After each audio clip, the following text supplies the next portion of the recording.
الطاف گوہر بتاتے ہیں کہ 25 مارچ 1969 کی ابر آلود صبح ایوان صدر کے برآمدے میں سفید ستون سے لپٹی عشق پیچاں کی بیلیں ٹھنڈی ہوا میں لہرا رہی تھی۔ فیلڈ مارشل ایوب خان کا دور ختم ہونے کا وقت آن پہنچا تھا۔ ہلکے سلیٹی رنگ کا سوٹ پہنے ایوب خان آہستہ آہستہ چلتے ہوئے لان میں پہنچے، جہاں نرگس کے زرد پھولوں کا بسیرا تھا۔ پی ٹی وی اور ریڈیو کا عملہ ان کی آخری تقریر ریکارڈ کرنے کے لیے موجود تھا، مگر سوارے اشہاب دورہ افواج پاکستان کے سپہ سالار جنرل آغا محمد یحییٰ خان کا انتظار تھا، کیونکہ وہ اس الوداعی خطاب کو اپنی موجودگی میں ریکارڈ کروانا چاہتے تھے تاکہ کوئی گڑبڑ نہ ہو۔ تقریر ریکارڈ کروانے کے بعد ایوب خان نے تازہ دم چیف مارشل ایڈمنسٹریٹر سے ہاتھ ملا۔ اس دوران سیاہ چشمہ پہنے ایک کرنل نے کمرے میں داخل ہو کر ٹیپ ریکارڈر اور دیگر آلات اپنی تحویل میں لے لیے تاکہ کوئی گڑبڑ نہ ہو۔ اقتدار کی کلید اب جنرل آغا محمد یحییٰ خان کے ہاتھ میں تھی۔ کچھ دیر بعد یحییٰ خان نے lieutenant general Abdul Hamid, lieutenant general Gul Hassan اور lieutenant general S G M Pirzada کی موجودگی میں اپنی تقریر ریکارڈ کروائی، اپنے پسندیدہ مشروب سے جی پہلایا، اور یوں دوسرے فوجی مارشل لا کی کارروائی مکمل ہو گئی۔ آگے چل کر کیا ہوا؟ ترازو کی سیریز مارشل لا کی تاریخ میں آج ہم یہی جاننے کی کوشش کریں گے۔ اس سلسلے کی 13ویں قسط کے ساتھ میں ہوں بلال غوری اور آپ دیکھ رہے ہیں ترازو۔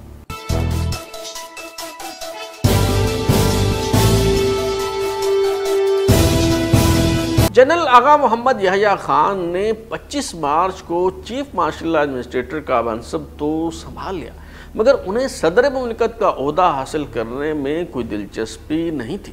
ایوب خان کا بھی ایوان صدر سے رخصت ہونے کا کوئی ارادہ نہیں تھا، انہیں ذاتی سٹاف کی سہولت بدستور حاصل تھی۔ چیف مارشل ایڈمنسٹریٹر کا سیکریٹریٹ ایوان صدر سے متصل تھا۔ ایوب خان کی وہاں موجودگی نئے نظام کے پتھارے داروں کو ناگوار گزرتی۔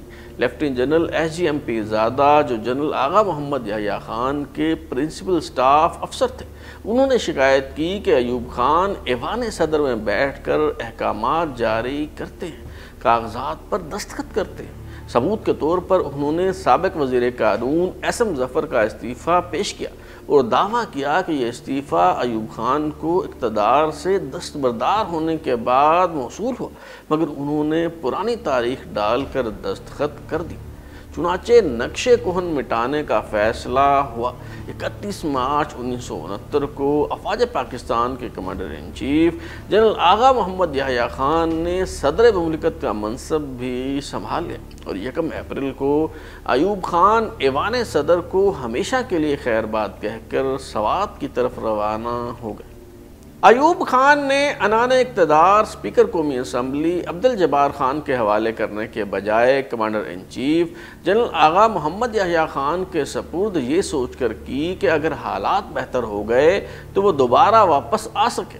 یحییٰ خان کو لکھے گئے خط میں الفاظ کا چناؤ نہایت احتیاط سے کیا گیا، اور اس میں کسی جگہ ایوب خان نے اپنے مستعفی ہونے کا ذکر نہیں کیا، بلکہ لکھا کہ پوری قوم افواج پاکستان کے commander in chief general Agha Muhammad Yahya Khan سے مطالبہ کرتی ہے کہ وہ اپنی آئینی ذمہ داریاں ادا کریں۔ اسکندر مرزا کی طرح ایوب خان کو بھی یہ خوشگمانی تھی کہ آئین سبوتاز ہونے اور مارشل لا لگ جانے کے باوجود نئے نظام میں ان کی گنجائش موجود رہے گی۔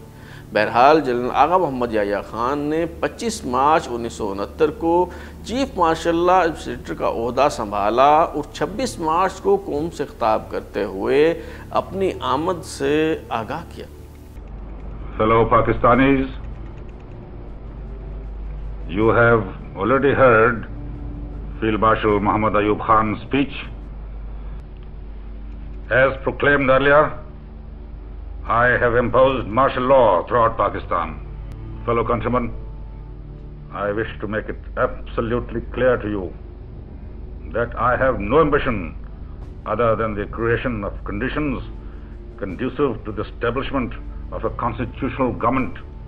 جنرل آغا محمد یحییٰ خان نے پاک فضائیہ کے سربراہ air chief marshal Nur Khan کو ڈپٹی مارشل ایڈمنسٹریٹر اور گورنر مغربی پاکستان، جبکہ پاک بحریہ کے سربراہ ایڈمرل ایس ایم احسن کو ڈپٹی مارشل ایڈمنسٹریٹر اور گورنر مشرقی پاکستان تعینات کر دیا۔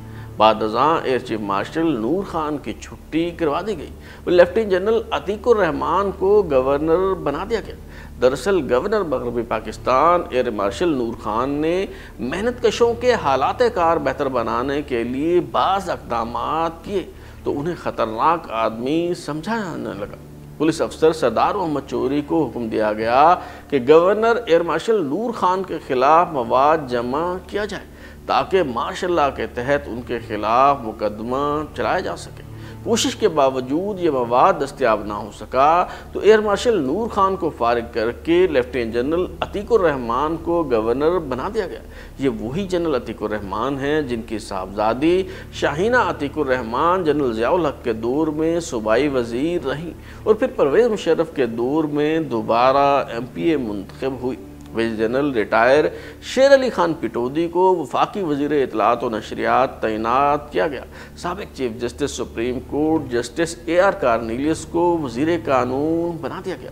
جنرل آغا محمد یحییٰ خان کی 10 رکنی کابینہ میں کسی وزیر کے پاس اتنے قلمدان نہیں تھے جتنی وزارتیں افواج پاکستان کے commander in chief, chief marshal administrator, صدر مملکت اور افواج پاکستان کے کمانڈر ان چیف نے خود سنبھال رکھی تھی۔ جنرل آغا محمد یحییٰ خان نے اپنے ابتدائی خطاب میں تو یہی کہا کہ آئینی حکومت کی تشکیل کے لیے حالات سازگار کرنے کے علاوہ ان کا کوئی مقصد نہیں، لیکن در حقیقت ان کے ارادے کچھ اور تھے۔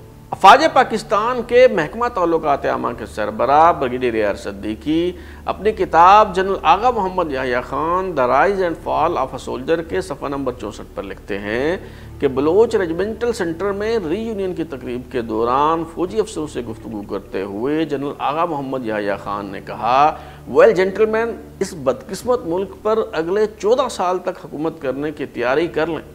مجھ سے بڑا لانتی کوئی نہ ہوگا اگر میں اس ملک کو بھیڑیوں کے سامنے پھینک دوں۔ جنرل آغا محمد یحییٰ خان نے مارشل لاء کی دھاک بٹھانے اور دہشت دکھانے کے لیے عدلیہ اور انتظامیہ کو مشق ستم بنانے کا فیصلہ کیا۔ سابق سیکرٹری اطلاعات الطاف گوہر سمیت 311 ناپسندیدہ سول سرونٹس کی فہرست تیار کی گئی اور ان کے خلاف فوجی عدالتوں میں مقدمات چلانے کا فیصلہ ہوا۔ جنرل یحییٰ خان نے 8 جولائی 1969 کو ایک حکم نامے کے ذریعے اعلیٰ عدالتوں کے ججوں کے احتساب کرنے کا اعلان کر دیا۔ ججز ڈیکلریشن آف ایسٹس آرڈر کے ذریعے سپریم کورٹ اور ہائی کورٹ کے ججوں کو پابند کیا گیا کہ وہ جج بننے سے لے کر آج تک کے اثاثہ جات کی تفصیل جمع کروائیں۔ اگرچہ 1962 کا آئین معطل ہو چکا تھا اور سپریم جوڈیشل کونسل موجود نہ تھی، مگر ججوں کے اثاثہ جات کا جائزہ لے کر ان کا احتساب کرنے کے لیے مارشل لاء آرڈر کے ذریعے سپریم جوڈیشل کونسل تشکیل دی گئی اور اسے کہا گیا کہ تمام ججوں کے اثاثہ جات کا جائزہ لینے کے بعد رپورٹ دیں۔ سپریم جوڈیشل کونسل کی رپورٹ کی روشنی میں ہائی کورٹ کے 2 جج صاحبان جسٹس فضل غنی خان اور جسٹس شوکت علی کے خلاف ریفرنس دائر کیے گئے۔ فضل غنی خان نے تو ریفرنس کا سامنا کرنے کے بجائے ریٹائرمنٹ لے لی، جبکہ جسٹس شوکت علی کو مس کنڈکٹ کا مرتکب قرار دیتے ہوئے فارغ کر دیا گیا۔ تاہم جسٹس شوکت علی کا حقیقی جرم یہ تھا کہ انہوں نے ملک میر حسن کیس میں اعلیٰ عدالتوں کا دائرہ کار محدود ہونے کے تاثر کو رد کر دیا تھا۔ مشرقی پاکستان میں حالات خراب ہونے لگے تو عدلیہ بھی متاثر ہوئے بغیر نہ رہ سکی۔ 3 مارچ کو ہونے والا قومی اسمبلی کا اجلاس ملتوی کر دیا گیا تو مشرقی پاکستان ہائی کورٹ نے کام کرنا چھوڑ دیا۔ آپریشن سرچ لائٹ کا آغاز ہونے سے پہلے جنرل ٹکا خان کو گورنر بنا کر بھیجا گیا تو مشرقی پاکستان ہائی کورٹ کے چیف جسٹس بشیر الدین صدیقی نے ٹکا خان سے حلف لینے سے انکار کر دیا۔ جنرل ٹکا خان نے چیف سیکرٹری کو تقریب حلف برداری کا بندوبست کرنے کو کہا، مگر اس نے بھی ٹال مٹول سے کام لیا۔ چنانچہ مغربی پاکستان سے ایک جج کو بلوایا گیا تاکہ وہ گورنر سے حلف لے سکے۔ ملک میر حسن سمیت بعض سیاسی شخصیات کو راولپنڈی کی خصوصی عدالت کی طرف سے طلب کیا گیا تو انہوں نے لاہور ہائی کورٹ میں رٹ دائر کر کے اس کارروائی کو چیلنج کیا۔ ابھی ایک رکنی بینچ سماعت کر رہا تھا کہ ان کے مقدمات فوجی عدالت کو منتقل کر دیے گئے، جس پر چیف جسٹس سے لارجر بینچ بنانے کی استدعا کی گئی۔ لاہور ہائی کورٹ کے 3 رکنی بینچ نے 30 جون 1969 کو یہ تاریخی فیصلہ سنایا کہ عدالتیں معمول کے مطابق کام کر رہی ہیں، تو اس حوالے سے کوئی ابہام نہیں ہونا چاہیے کہ مارشل لاء کے نفاذ کے بعد بھی ان کا دائرہ سماعت برقرار ہے۔ جس دن یہ فیصلہ آیا اسی روز جنرل یحییٰ خان نے the jurisdiction of courts removal of doubts order کے نام سے ایک نیا فرمان جاری کیا اور وضاحت کی گئی کہ کسی مارشل لاء حکم کو کسی سول عدالت میں چیلنج نہیں کیا جا سکتا۔ جنرل یحییٰ خان کی طرف سے جاری کیے گئے اس مارشل لاء فرمان سے شہ پا کر ملتان کے sub martial law administrator major general Abu Bakr Usman Mitha نے ملکی تاریخ کا انوکھا حکم جاری کرتے ہوئے ہائی کورٹ کے ججوں کو طلبی کا نوٹس جاری کر دیا۔ جنرل مٹھا اپنی کتاب بمبئی سے GHQ تک میں تفصیل بیان کرتے ہوئے لکھتے ہیں کہ لاہور ہائی کورٹ کے ججوں نے فوجی عدالتوں کے صدور کو طلب کرنا شروع کر دیا۔ جو بریگیڈیئر صاحب ان علاقوں کے انچارج تھے وہ ایک روز میرے پاس آئے اور کہا کہ جن افسروں کو عدالت عالیہ نے طلب کیا ہے وہ خاصے پریشان ہیں اور ان کا خیال ہے کہ ایسا کر کے ملٹری کورٹس کی تضحیک کی جا رہی ہے۔